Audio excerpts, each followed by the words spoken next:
খাটের তলা দিয়ে পালিয়েছে নাকি জানালা দিয়ে পালিয়েছে? নাকি আমার চোখ আর আজকাল কথা বলে না?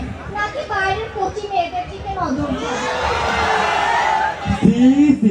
কি যে বলো, কেন তুমি বলতা না যেটুকু সময় তুমি থাকো পাশে মনে হয় এ দেহে প্রাণ আছে, বাকিটা সময় যেন মরণ আমার, মরলে বাঁচতাম আমি। আর ওই সময়টুকু যদি আমি তোমার পিছনে রাতে পড়াশোনা করতাম, বিশেষ করে সুন্দরী রমণী বিয়ে করতে পারতাম।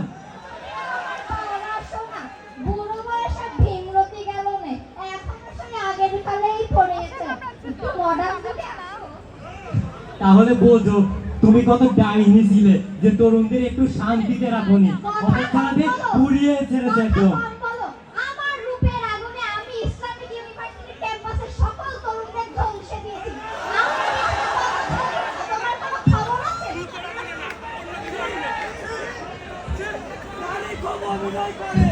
আমি কি তোমাকে বিয়ে করেছি? আমি তো তোমাকে বিয়ে করি নাই, পট যে বিয়ে করে পূর্ণতা না হয়ে গেছে। তাছাড়া আমি তোমাকে মন থেকে জীবনে বিয়ে করি নাই, এটা মনে রেখো। এই কথা বলো নে, কে যে আমার বাপের পা ধরে বসেছিল দিনরাত 24 ঘন্টা, সে শেখপাড়ার মানুষ সব দেখেছে। এই কথা বলতে এসো না, ঠিক আছে? তুমি যখন শেখপাড়ায় পা রাখো তখন সবাই বলো, ওই দেখ হিরো আলমের দুলাভাই ঢুকলো। তা বলি তুমি মানুষ নাকি আইসক্রিম মেলায় কিনে যাবে না? আইসক্রিম হলে তো অন্তত গলে যেতাম, তুমি তো একবার রোদে পুড়িয়ে জ্বালিয়ে খাচ্ছ। কি? আমি তোমাকে রোদে পুড়িয়ে জ্বালিয়ে খাচ্ছি? আর তুমি? তোমার তো মেলায় গেলেই নজর চলে যায় চটপটি আলার দোকানে। চটপটি একটা দোকান তো তুমি দেখো না, তুমি দেখো চটপটি আলার মেয়ে। ওরা চটপটে আলার মেয়ে না, ওটা চটপটে আলার ছোট ভাই। তুমি আগে চশমা বদলাও কিনে। এই কথা বলে নে, বুড়ো বয়সে আমার চোখের পাওয়ার ঠিকই আছে।